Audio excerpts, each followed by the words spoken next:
Assalamualaikum warahmatullahi wabarakatuh. Kembali lagi bersama dengan saya Anastasia Brilianti. Kali ini dalam bincang Solo Grid Sale 2022 bersama dengan Bank Indonesia. Dan seperti biasanya saya tidak sendiri karena saya sudah menghadirkan satu narasumber dari Bank Indonesia. Tapi saya akan menceritakan sedikit tema apa yang akan saya bawakan pada hari ini sebelum nanti saya akan mengenalkan narasumber saya.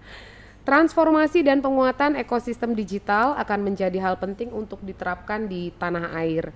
Akselerasi digitalisasi dari kota hingga desa merupakan kunci upaya percepatan pemulihan dan peningkatan daya saing ekonomi nasional, termasuk dalam meningkatkan produktivitas dan kinerja UMKM. UMKM didorong untuk memanfaatkan teknologi digital guna memperluas pasar. Dan UMKM Indonesia saat ini perlu mengembangkan pola pikir baru dalam pemanfaatan teknologi informasi dengan menjadikan usahanya digital sekaligus global. Dengan menggunakan teknologi digital secara optimal dalam menjalankan bisnis, UMKM bisa memperoleh sejumlah manfaat, di antaranya adalah mampu menjangkau basis konsumen yang lebih besar, kemudian meningkatkan pendapatan, memudahkan monitoring aktivitas usaha, serta menurunkan biaya, khususnya biaya pemasaran, logistik, dan pengiriman. Nah, kali ini sudah hadir bersama dengan saya sebagai analis fungsi pengembangan UMKM Bank Indonesia Solo.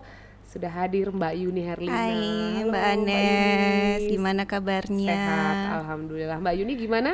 Alhamdulillah Segar sehat Mbak sekali Anes. ya, segar sekali. Terutama setelah pandemi ya Mbak Anes. Terutama betul setelah dengan pandemi. ada pelonggaran-pelonggaran. Betul, kita harus dalam kondisi sehat Siap. tentunya. Baik, Mbak Yuni Herlina yang kali ini akan membahas tentang digitalisasi UMKM, kunci UMKM berdaya saing global. Seperti apa tantangannya, kita akan segera cari tahu ya. Baik, Mbak Yuni, ini menarik kalau kita bicara tentang UMKM, merupakan salah satu dunia yang kemarin sempat digadang-gadang pada masa pandemi, sempat terpuruk, sempat jatuh. Dan kalau kita bicara tentang kebangkitan setelah pandemi, kondisi UMKM yang ada di Kota Solo seperti apa? Oke Mbak Anes, hai pemirsa, kayak kita siaran aja. Betul ini siaran, kita Emang betul siaran. Iya. Oke, Bagaimana, kalau Mbak bicara tentang UMKM kan memang UMKM ini sekarang kayak makhluk seksi gitu Iya. ya. Rame-rame mengeroyok ke situ. Trending juga. Iya, trending juga, semua kementerian menggarap UMKM termasuk Bank Indonesia. Mengapa sih Bank Indonesia masuk ke UMKM? Mungkin bertanya-tanya ya, Bank Indonesia kok ngurusin UMKM gitu ya istilahnya. Kalau di kami memang ada fungsi khusus ya. Kalau kayak saya itu di fungsi pelaksanaan pengembangan UMKM, keuangan inklusi dan syariah. Nah, itu memang nanti tujuan akhirnya apa yang kita lakukan itu adalah untuk mendukung kebijakan utama Bank Indonesia. Kebijakan utama Bank Indonesia kan utamanya untuk pengendalian harga ya, pengendalian harga dari sisi barang dan jasa itu inflasi, dan dari sisi nilai tukar itu kurs. Nah, kalau UMKM di Solo sendiri nih, kalau di kami kan itu 1 kota 6 kabupaten ya Mbak Agnes, itu di Kota Solo, kemudian 6 kabupaten lainnya itu memang kemarin pas waktu pandemi menghantam itu memang sangat terdampak sekali. Iya. Cuma memang itu tergantung dari sektornya nggih, itu seberapa jauh sih efeknya. Itu kayak di sektor craft dan fashion itu sangat terdampak dalam banget. Itu betul. kayak UMKM kita yang batik itu utamanya itu banyak yang merumahkan pegawainya. Kalaupun itu tetap mempekerjakan, itu pasti istilahnya ada shiftingnya. Betul. Jadi misalnya seminggu digilir masuknya seperti itu, karena memang kalau batik itu kan sangat berhubungan erat dengan kunjungan wisatawan juga, baik domestik maupun luar negeri. Jadi waktu ada pembatasan mobilitas, ada PSBB, kemudian ada lockdown, dari luar negeri nggak bisa masuk Indonesia, dari Indonesia sendiri termasuk Solo Raya kan ada PSBB-nya juga, itu kan otomatis stuck ya, tidak ada omset, karena tidak ada batik itu kan juga dipakai buat seragam juga, untuk kondangan, untuk nikahan. Nah itu sempat terhenti, dan itu sangat dalam sekali, bisa 80-70% itu turunnya, sehingga banyak yang dirumahkan. Itu untuk yang sektor fashion. Craft juga sama, karena craft itu terkait dengan mostly kan untuk oleh-oleh ya, Iya, kayak betul. souvenir-souvenir. Kita misalnya aku pergi ke Bandung gitu kan Iya. pasti nyari souvenir. Betul. Nah itu juga sangat terdampak hingga ada yang merumahkan sebagian besar dan bukan kebutuhan pegawainya. khusus ya Iya, kalau untuk benar. craft ya. Kita kan bicara kalau misalnya kemarin pandemi yang paling penting kan adalah sandang pangan papan. Iya, benar. Nah, jadi kalau Mbak Yuni bilang craft ternyata terdampak banget, betul ya ternyata ya. Iya, karena itu PSBB, orang tidak bisa kemana-mana, tidak iya. bisa memberikan oleh-oleh, istilahnya jalan-jalan. Nah, untuk sektor food nih, Mbak Anes, kalau sektor food juga terdampak, tapi masih tahap yang bisa diminimalisir. Karena kan dengan adanya digitalisasi, UMKM yang food ini kan banyak tumbuh ya, karena kan orang diem di rumah, mereka butuh basic needs-nya ya, betul. seperti istilahnya makanan ya, makanan dan betul. utamanya makanan yang basic, sehat. betul Itu kan sekali. pasti dikejar, orang nggak bisa keluar rumah, akhirnya pesannya online. Nah, untuk sektor food ini mereka istilahnya bisa berkreasi dan berinovasi. Jadi meskipun terdampak, tapi masih dalam tahap yang bisa ditoleransi. Betul. Contohnya sekolah-sekolah itu kan ada kantinnya ya, Mbak Anes. Itu kan selama PSBB itu kan sama sekali stuck, mereka tidak bisa berjualan. Akhirnya kan mereka beralih untuk berjualan online melalui GrabFood. Sebut merek enggak apa-apa ya, GrabFood, GoFood seperti itu. Betul. Kemudian untuk satu lagi kalau di kami itu kan kita juga mendorong UMKM ekspor, Mbak Agnes. Nah, kalau UMKM ekspor itu kendalanya adalah di bidang logistik, karena kontainernya itu terbatas, karena kan banyak negara lockdown, melakukan lockdown, utama melakukan Eropa. Ya. Nah itu nyari kontainer itu setengah mati, apalagi yang punya spesifikasi khusus. Kita ada UMKM namanya itu Perkumpulan Petani Organik Wonoagung Wonogiri. Nah itu sebelum pandemi itu ekspornya besar tuh, Mbak Agnes, bisa 2 kontainer atau 3 kontainer sebulan. Tapi pada saat pandemi hit, itu kan awal 2020 ya, kita lockdown itu kan Maret ya, Maret 2020. Nah itu mulai terjadi kesulitan kontainer, akhirnya kan stoknya menumpuk ya, menumpuk. Itu kesulitan untuk UMKM ekspor, jadi masalah logistik karena pembatasan-pembatasan tadi. Baik, itu sih kondisi UMKM di Solo Raya. Pada saat, terutama pada saat pandemi ya. Tapi tadi sempat Mbak Yuni mengatakan bahwa tidak semua UMKM ternyata jatuh pada saat masa pandemi. Nah ini yang pada saat itu masih eksis, yang UMKM jenis apa Mbak Yuni, tipe apa? Kalau jenisnya mungkin hampir semua sektor itu ada ya Mbak. Itu tergantung, kalau kita amatin berdasarkan hasil kita ngobrol dengan UMKM, pengamatan kita, identifikasi kita, itu utamanya UMKM yang dia punya mindset digital. Karena kan mau nggak mau, ini yang penting ya, bahwa ternyata justru bertahan pada saat blessing masa in disguise. Karena kan dengan adanya pandemi, orang stay di rumah pasti mainannya gadget ya Mbak. Kita tergantung banget dengan networking dengan internet ya. Jadi mau nggak mau akselerasi adopsi digital itu luar biasa sekali. UMKM yang dulunya maksudnya gaptek ya, nggak mau belajar, akhirnya terpaksa. Mau tidak mau dia harus belajar terpaksa. Gitu ya. Nah itu yang pertama, itu UMKM yang dia melakukan akselerasi adopsi digital yang cukup pesat, itu yang survive. Yang kedua yang melakukan inovasi dan kreativitasnya. Karena kalau kita mencari sesuatu itu kan kita pasti butuh sesuatu yang unik ya, Mbak Agnes. Sesuatu yang unik dan itu tidak ada di lainnya gitu. Jadi UMKM yang menawarkan suatu produk yang unik dan itu sehat, karena kan kita sekarang semenjak pandemi segala sesuatu pasti butuh yang sehat. Nah itu yang survive. Akselerasi adopsi digital, kemudian inovasi dan kreativitas produk, dan yang ketiga itu adalah networking ya. Networking dengan adanya digitalisasi itu kan semua sekat barrier itu kan hampir nggak ada ya. Maksudnya aku bisa chat dengan orang Malaysia, orang Singapura, dengan siapapun itu bisa. Nah itu sih Mbak yang survive, bertahan ya pada masa contohnya itu. Ini nih Mbak. Ini kan orang-orang nyari produk-produk yang ada konten lokalnya. Kalau orang bule itu sukanya yang ada istilahnya spicy atau rempahnya rempah, kemudian yang gluten free. Ini si Inagiri ini produk dari UMKM di Wonogiri. Nah itu ada produk-produk yang memang disesuaikan dengan pandemi gitu, kayak mereka produksi yang ada rasa yang sehat, gluten free seperti itu, kemudian rasa rempah, ada kayu manis, jahe seperti itu. Dan mereka bisa menyesuaikan. Harus Mbak. Ini merupakan salah satu contoh kecil ya. Nanti benar. kita cari contoh besarnya seperti apa dari Mbak Yuni lagi. Kita balik dulu ke UMKM Mbak Yuni. Kalau kita bicara tentang perkembangan UMKM ya, ada UMKM yang stuck, berkembangnya sedikit demi sedikit. Sebetulnya kalau bicara tentang UMKM itu apa sih yang menjadi masalah utama mereka dalam mengembangkan usaha? Masalah utamanya ya Mbak, kalau mau disebut masalah klasiknya ya Mbak, masalah klasiknya itu yang pertama itu kalau UMKM itu terkendala masalah kapasitas SDM-nya, baik itu dalam rangka untuk meningkatkan produknya ya, baik dari sisi kualitas maupun kuantitas, itu kapasitas SDM Mbak. Di samping dia juga harus memiliki skill untuk membangun jaringan kan ya, kalau kita berjualan kan jaringan itu sangat penting ya. Itu yang pertama kapasitas SDM. Yang kedua itu masalah terkait dengan perizinan Mbak. Kalau kita contohlah kalau food atau produk makanan itu kan minimal harus punya PIRT-nya. Nah, UMKM ini kadang istilahnya karena keterbatasan pengetahuan atau keterbatasan jejaring, mereka itu untuk ngurusnya itu nggak tahu dan akhirnya ya produknya dipasarkan seadanya, padahal minimal kan harus milikin PIRT, itu standar minimal, bahwa itu sebagai jaminan bahwa suatu produk makanan itu sehat dan aman untuk dikonsumsi. Setelah itu kan ada BPOM-nya, kemudian ada sertifikat halalnya, seperti itu masalah perizinan. Yang ketiga itu adalah masalah pemasarannya. Karena kan meskipun satu UMKM itu bisa produksi banyak, tapi kalau tidak ada pasarnya siapa yang beli gitu. Maka diperlukan pemasaran. Nah ini kadang UMKM terkendala untuk pemasarannya. Mereka fokus ke produksi, tapi kadang produksi saja, terlewat, tapi memasarkannya bingung. suka terlewat seperti itu. Betul. Jadi ini adalah masalah-masalah klasik yang keempat, dihadapi. Betul. Yang keempat terakhir itu ini yang klasiknya ya Mbak. Itu adalah permodalan.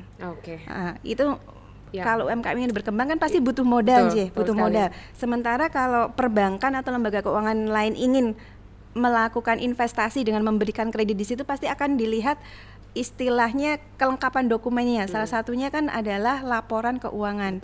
Meskipun itu bentuknya sederhana kan harus ada istilahnya, walaupun itu manual walaupun manual itu harus ada seperti itu. Nah, UMKM kadang karena sibuk kerja melewatkan ini. Seperti itu. Padahal ini merupakan hal yang sangat penting ya ternyata. Iya, untuk mencari pemodalan tadi. Paling basic berarti adalah tentang SDM, kemudian izin usaha, link dan juga modal. Ya. Ini menjadi salah satu permasalahan UMKM dalam mengembangkan usaha. Nah, kalau agak sedikit maju nih Mbak Yuni, kita bicara tentang perkembangan di era digital ya, karena sekarang tuh kan semua sudah serba digital. Nah, kalau dari Mbak Yuni sendiri punya pandangan tidak UMKM menghadapi digitalisasi ini bagaimana, khususnya untuk yang ada di Kota Solo? Mau nggak mau harus ngikut ya Mbak, harus menyesuaikan, harus bisa beradaptasi. Kalau tidak kan di zaman apapun kalau kita tidak bisa beradaptasi kan kita akan tertinggal, istilahnya terlindas oleh zaman Mbak. Ini kan pandemi COVID-19 ini kan mendorong akselerasi digital sangat luar biasa sekali. Semua orang sudah terbiasa memegang gadget dan melakukan apapun dari HP ya. Istilahnya kita bisa melakukan transaksi perbankan, transfer, pembayaran bisa dilakukan dari HP. Kita belanja pun pakai HP. Kayak saya sekarang nggak perlu bawa uang. Nggak perlu bawa uang pun. Bingung karena semua sudah dari HP. Lewat gadget. Yang penting HP.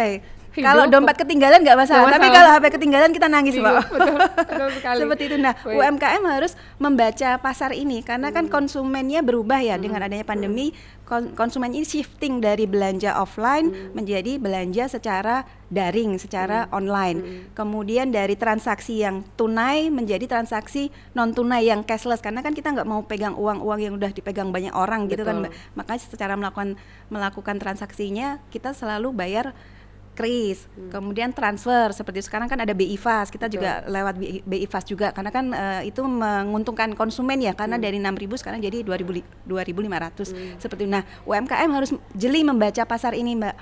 Konsumennya berubah perilakunya, maka si UMKM harus menyesuaikan, dia harus mengakselerasi kemampuan digitalnya. Memang tidak mudah sih Mbak, tapi kita punya beberapa binaan yang usianya itu udah 50 ke atas gitu juga, tapi usia itu tidak menentukan mutlak, tidak menjadi alasan, tidak menjadi alasan untuk tidak melakukan akselerasi. Jadi sekarang semua harus melek digital termasuk UMKM. Betul. Nah, ini yang menjadi jawaban Bu Yun ini menjadi jawaban pertanyaan saya nomor 4 sebetulnya. Sudah langsung selesai nih. Sudah dijawab. Kenapa UMKM perlu melakukan digitalisasi? Karena kalau tidak mengikuti perkembangan zaman, tidak melakukan digitalisasi, mereka akan ketinggalan. Apalagi ini dalam masa Solo Grid Sale 2022 ya, Mbak Yuni, semua masyarakat Kota Solo juga ibarat kata ingin berlomba-lomba berbelanja, mendapatkan poin, kemudian di akhir bulan nanti pada tanggal 30 apa 31 Oktober nanti ingin mendapatkan hadiah tentunya ya. Ini merupakan salah satu peluang untuk masyarakat Kota Solo dan juga UMKM yang ada, karena dalam waktu kurang lebih 1 bulan lebih ini kan BI juga bekerja sama dengan Kadin Surakarta ya untuk pelaksanaan Solo Grid Sale 2022. Wah, ini menjadi catatan penting untuk UMKM yang ada di Kota Solo tentunya. Untuk langsung segera melakukan akselerasi yang sudah ditingkatkan lagi ya Mbak Agnes. Betul, baik Mbak Yuni. Kemudian dari Mbak Yuni sendiri punya strategi atau tidak ya untuk mendorong UMKM ini supaya bisa lebih go digital, kemudian juga bisa go global? Ada tips khusus tidak? Tips khususnya kalau saya ngomong instansi dulu aja Mbak, karena Bank Indonesia kan punya tugas untuk pengembangan UMKM-nya. Betul. Dari permasalahan klasik tadi akhirnya BI memformulasikan strategi. Ya, karena ini kalau kita bicara ini kan berarti permasalahan tadi sudah harus tidak ada. Jadi harus sudah clear dulu. Seperti jadi apa, Mbak strateginya kalau di Bank Indonesia itu kita menerapkan 3 pilar tuh Mbak, namanya itu kapasitas, kemudian ada korporatisasi, kemudian ada pembiayaan. Nah, untuk kapasitas ini adalah peningkatan kapasitas SDM-nya. Yang tadi menjadi permasalahan klasik tadi ya, terkait pelaporan keuangan, peningkatan skillnya, peningkatan akselerasi digitalnya seperti itu menjadi concern kami.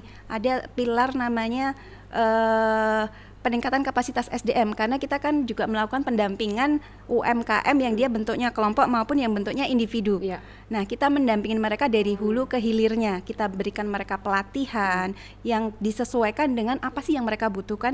Jadi kita kalau memberikan pelatihan itu tidak, ini berarti merupakan salah satu upaya BI ya? Iya, memberikan pelatihan Mbak. Jadi tidak pelatihan itu nggak langsung kita tentukan kamu harus ikut ini ikut itu gitu. Tapi kita diskusi dulu dengan UMKM kita Mbak. Kalian perlu apa sih? Nah, itu yang kita berikan pelatihan. Kebutuhan mereka juga berarti. Tergantung istilahnya asesmen di lapangan, apa yang mereka butuhkan. Nah, kita ada untuk akselerasi adopsi digital ini kita ada pelatihan onboarding UMKM. Itu kita sudah jalankan 3 tahun ini, itu tahunan. Jadi kayak di tahun 2022 ini kita sudah mulai di bulan April itu pendaftaran, kemudian kita mulai berikan pelatihan itu Juni sampai sekarang tuh Mbak. Itu didampingin oleh konsultan yang kita hire, karena kalau kami kan SDM-nya terbatas ya, nggak mungkin mengawal dampingin setiap minggu pergi ke sana. Nah itu kita lakukan kerjasama dengan vendor. Dengan vendor ini yang akan mendampingin UMKM yang lolos dalam UMKM onboarding tadi. Kemarin itu yang daftar sekitar hampir 270-an Mbak Anes di bulan April. Nah itu kita kurasi hingga cuma menyisakan 30 itu yang ikut sampai sekarang. Nanti itu istilahnya endingnya di bulan Desember. Harapannya nanti dengan pendampingan onboarding ke marketplace dan sosial media ini mereka bisa meningkatkan omsetnya dan mendapatkan jejaring, mereka juga bisa bernetworking dan meningkatkan istilahnya kreativitasnya juga. Itu kayak pelatihan, kemudian bantuan teknis juga kita berikan Mbak Anes, bantuan teknis, kemudian bantuan data. Karena kan kita punya data ya, kita ada link ke BI pusat, mereka ada pelatihan, mereka ada istilahnya pameran. Nah, kita ikut sertakan di situ. Jadi ada beberapa kali UMKM kita ikut pameran ke Dubai, ada yang ke Malaysia. Wah, luar biasa ya. Kemarin Bati ada yang ke Singapura seperti itu. Jadi kita buka juga pameran-pameran untuk peningkatan mereka juga. Kemudian dari kita juga mendorong korporatisasinya. Karena kalau UMKM sendiri itu kan kalau kita sendiri mengangkat batu besar gitu kan kesulitan ya Mbak. Harus bersama-sama. Kita harus membentuk klaster. Istilah mereka nanti akan ada unit usaha. Kalau bergabung itu kan harapannya lebih istilahnya lebih masif dampaknya. Karena kan nanti mereka bisa misalnya ada pesanan dari buyer 300 ton banyak banget ya, 2 ton gitu ya Mbak. Kalau cuma dikerjakan satu UMKM mungkin kan tidak bisa, tapi jika mereka bergabung masing-masingnya dikasih jatah kan dalam bisa. Satu komunitas itu bisa istilahnya untuk mengatasi masalah keterbatasan kuantitas tadi. Betul. Kemudian kalau perizinan kan juga lebih mudah kalau diurus melalui kelompok ya, seperti itu. Kita mendorong korporatisasi, baik itu lewat klaster, baik itu lewat pembentukan koperasi, baik itu lewat PT ya Mbak. Kita di Wonogiri yang saya ceritakan tadi ada PPOW, itu mereka sudah punya namanya PT BUMP, Badan Usaha Milik Petani. Namanya itu Petani Pengayom Sejagat. Nah itu sudah bisa melakukan ekspor Mbak, karena kan itu ada PT-nya ya. Jadi kalau antar agregator dengan PT yang sudah berbadan hukum, sudah mempunyai legalitas, itu lebih mudah. Itu saat ini sudah mengekspor sampai ke Asia, benua Eropa dan Amerika. Itu sudah berhasil tembus karena ada agregator dari Singapura yang menjembatani mereka, seperti itu. Itu mengapa kita dorong untuk korporatisasinya, karena mempermudah dalam berusaha dan permodalan juga. Yang ketiga pembiayaan, kita juga melakukan akses pembiayaan dengan perbankan. Jadi kita ada event namanya apa yang diberikan oleh Karya Bank Indonesia? Kreatif Indonesia. Nah itu salah satunya itu salah satunya itu kita buka. Udah kita seleksi nih Mbak, UMKM mana yang butuh modal, kita ajukan ke kantor pusat, karena yang handling kakak ini kantor pusat. Nah nanti dipertemukan dengan perbankan. Kalau sekarang kan masih Zoom ya, jadi dari Sabang sampai Merauke itu ditemukan dalam platform Zoom dengan perbankan kayak BRI, BNI, BPD Jateng, BCA. Kemudian ada fintech juga Mbak, karena kita mendorong juga fintech ya, karena itu mempermudah juga ya. Fintech yang telah mendapatkan izin dari OJK jadi bukan lain dengan pinjol ya Mbak, seperti itu. Nah itu kita temukan dan beberapa sudah ada yang goal. Selain mengikuti Karya Kreatif Indonesia, kita juga ada ISEF, jadi itu pameran untuk UMKM yang syariah. Itu juga ada business matching dengan perbankan di situ. Kemudian kita lakukan mandiri juga Mbak. Biasanya kita sowan ke, istilahnya bukan sowan ya, kita berkoordinasi dengan bank-bank plat merah, kemudian kita pertemukan dengan klaster kita, mereka butuh modal sekian, kemudian kita pertemukan, diakses oleh perbankan, kalau oke, cair, seperti itu. Kemarin itu ada contohnya klaster APMI, APMI itu Asosiasi Bawang Merah Indonesia, cabang Sragen, itu 2 anggotanya berhasil mendapatkan pinjaman gitu, karena kan biasanya perbankan itu difasilitasi oleh Bank Indonesia, ya? Kita cuma fasilitasi bisnis matchingnya, karena kan nanti untuk asesmen itu tergantung banknya. Cuma biasanya kalau itu sudah menjadi klaster binaan Bank Indonesia, biasanya dipercaya oleh perbankan, karena kan kita sudah melakukan filterisasi tadi untuk UMKM-nya sendiri. Seperti itu Mbak, strategi kami untuk melakukan mendorong agar UMKM itu istilahnya kalau kami naik kelas, istilahnya berkontribusi terhadap perekonomian Indonesia. Betul seperti sekali. itu. Seperti apa yang Mbak Yuni sampaikan, UMKM sempat menjadi bahasan yang seksi, trending, terutama kemarin pada saat masa pandemi ya. Dan saya suka sekali dengan kata-kata kalimat UMKM naik kelas. Dan salah satunya adalah juga karena peran Bank Indonesia tentunya yang melakukan pendampingan, walaupun ternyata ada banyak kendala juga kalau kita bicara tentang UMKM itu memang belum semua bisa tahu tentang digitalisasi. Ini pasti merupakan salah satu tantangan tersendiri. Tapi dari Bank Indonesia, ini Mbak Yuni bisa menjawab tidak? Apakah optimis terkait dengan hal ini? Kalau kita bicara tentang pemerataan digitalisasi untuk UMKM. Harus optimis Mbak, harus optimis. Jadi kita selalu tekankan ke stakeholder kita bahwa kita itu harus menumbuhkan optimisme, termasuk dalam ini yang penting, membuat UMKM ini naik kelas. Kalau di kami naik kelas tuh, naik kelas kelas 1 nang kelas loro atau kelas 3, kelas 4 atau SMP ke SMA gitu ya. Kalau di kami itu istilahnya untuk kriteria naik kelasnya itu bahwa UMKM itu bisa meningkatkan daya saing untuk berkontribusi terhadap pertumbuhan ekonomi yang inklusif Mbak. Jadi inklusif itu kan semua ya, tidak menyasar satu golongan tertentu. Jadi semua, baik yang kelas bawah, menengah, atas itu bareng-bareng inklusif. Makanya kita ukuran naik kelasnya seperti itu Mbak. Tantangannya banyak ya. Kalau nggak ada tantangan, kita nanti bisnis as usual ya. Bisnis as usual. Seperti tidak ada greget-gregetnya ya. Tantangannya banyak, terutama UMKM yang berada di kawasan yang infrastruktur untuk jaringannya itu masih minim. Kayak kami itu punya klaster cabai di Kismantoro Mbak. Saya kalau ke sana sinyalnya biar pet. Seperti itu. Jadi memang kendala utama itu kalau untuk mendorong akselerasi digital itu terutama di daerah-daerah yang memang istilahnya infrastruktur komunikasinya itu masih terbatas. Makanya kan pemerintah juga ada program untuk istilahnya menghadirkan internet di wilayah-wilayah terpencil juga nih. Nah, itu mungkin bisa sangat membantu karena infrastruktur itu kalau sangat vital ya. Kalau nggak ada jaringan internet gimana mau melakukan digitalisasi seperti itu. Betul. Jadi memang banyak pihak yang harus terlibat dalam hal ini tentunya ya, Mbak. Yang kedua mindset, Mbak. Perubahan mindset itu agak susah, Mbak. Karena kalau mengubah mindset itu kan butuh waktu ya, nggak cuma hitungan bulan, tidak bisa instan. Untungnya istilahnya tadi saya sebut blessing in disguise pandemi tadi, karena kan itu mempercepat mindsetnya untuk berubah. Karena kalau diem saja, nggak berbuat apa-apa, nggak mau pegang HP, nggak mau jualan lewat sosial media, baik itu lewat Instagram kayak WA, kayak WA Blast, itu ya nggak bisa jualan orang. Orang ini kayak pepatah orang Jawa bilang ora obah ora mamah ya, betul. Seperti itu. Jadi mindsetnya yang harus dirubah kalau misalnya ingin menjadi UMKM yang kira-kira dilirik oleh Bank Indonesia, tentunya harus memiliki beberapa persyaratan yang tadi sudah disebutkan oleh Mbak Yuni. Iya, dan yang terakhir nih Mbak, inovasi. Ya, ini penting ternyata. Itu inovasi. Kalau tidak berinovasi ya ketinggalan. Dan orang juga mungkin akan bosan ya. Bosan, benar. Ya, dengan hal-hal yang itu aja kalau tidak ada inovasi. Iya. 3 itu sih Mbak yang paling penting ya. Yang paling penting. Kalau kita bicara inovasi tadi Mbak Yuni juga sudah sempat sampaikan ada beberapa contoh ternyata yang sudah dibawa ini hari ini. Mungkin boleh diceritakan yang lain? Dicobain boleh loh Mbak. Nanti habis ini saya bungkus. Kalau yang tadi ada cemilan yang ternyata dilirik oleh pangsa pasar dari luar karena dia gluten free. Oh ya, gluten free, kemudian juga mengandung rempah ya. Ya ini dilirik oleh pangsa pasar luar. Kalau yang lain Mbak Yuni? Yang ini kavatos Mbak. Jadi ini sederhana loh. Ini dari singkong. Oh singkong, oke. Sorry. Ya, kalau singkong itu kan murah ya.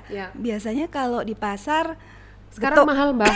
Sekarang mahal dibandingkan yang dulu. Tapi ini menarik loh, karena sekarang kan sudah singkong bukan hanya untuk digoreng, bukan hanya untuk direbus aja, tapi ternyata udah bisa, inovasinya jadi chips Mbak. Terus varian rasanya itu ada macam-macam Mbak. Yang ini ada keju, terus yang itu rumput laut. Sebenarnya ada lagi rasa barbecue itu ada. Jadi memang ini termasuk inovasi juga, termasuk packagingnya Mbak. Dulu sebelum kita latih packaging itu packagingnya biasa. Sekarang ini udah packaging, ini packagingnya kan sudah menarik. Kemudian pencantuman legalisasi atau sertifikasinya itu sudah ada. Jadi BPOM. Jadi kalau makan ini dijamin, insya Allah dijamin halal, kemudian aman dan sehat Mbak. Karena dia tanpa MSG. Nah ini beberapa hasil pelatihan kita Mbak. Untuk peningkatan kualitas dan perizinan. Mana Mbak? Ini Boyolali ya? Iya Boyolali. Karena kan UMKM kita tersebar di 6 kabupaten 1 kota. Seperti itu. Ini 2 contoh saja sih Mbak. Karena mejanya kecil, kalau enggak saya bawa ke sini semua penuh Mbak. Nanti saya masukin tas saya semua ya. Sama ini tadi Inagiri tadi. Inagiri nih Wonogiri Mbak. Nanti kalau ada waktu tak bawa ke sana Mbak, bisa melihat produksinya, itu asik banget loh Mbak. Bawa ke sana dan belanja ya. Baik. Ini tadi sama dengan yang ini kalau ini roti gaplek yang itu ada cookies rempah. Iya, ini bentuknya brownies Mbak. Bentuknya brownies. Kalau ini roti gaplek ya. Iya. Kalau gaplek itu kan makanan yang dulu nggak disuka orang ya. Nah, ini inovasi dijadikan cookies, dijadikan cemilan ternyata. Apalagi ditemanin ngopi saat hujan deras Mbak. Aduh. Terus lihat sawah di pinggir sawah. Aduh, ini cocok banget nih Mbak. Nanti ya setelah ini kayaknya. Baik, Mbak Yuni, ini menarik sekali kalau kita bicara tentang UMKM ya. Kita sudah bicara tentang kendala, kemudian kondisi pertumbuhannya sampai saat ini, dan rasa optimisme BI terutama ya untuk pendampingan terhadap UMKM itu sendiri. Nah, Mbak Yuni, pertanyaannya sudah banyak sekali dijawab pada hari ini. Alhamdulillah sudah berakhir ya Mbak. Masih punya satu pertanyaan terakhir. Kira-kira apa harapan ke depan ya, terutama dari BI sendiri untuk pengembangan UMKM yang ada di Indonesia, mengingat tantangan kendala tuh masih sering ditemui di berbagai wilayah. Silahkan Mbak Yuni. Kalau kami yakin ya Mbak dengan digitalisasi, kemudian dengan inovasi, dengan kreativitas, dan satu lagi Mbak, sinergi dan kolaborasi untuk memajukan UMKM itu insya Allah UMKM kita Karena itu tidak bisa berdiri sendiri ternyata. Kita itu nggak bisa kerja sendiri. Karena kan BI juga sebenarnya bukan hanya ngurusin UMKM J. Nah, kita biasanya selalu bersinergi dengan dinas terkait, perbankan, OJK, dengan Kadin juga, Surakarta, makanya lewat event SGS ini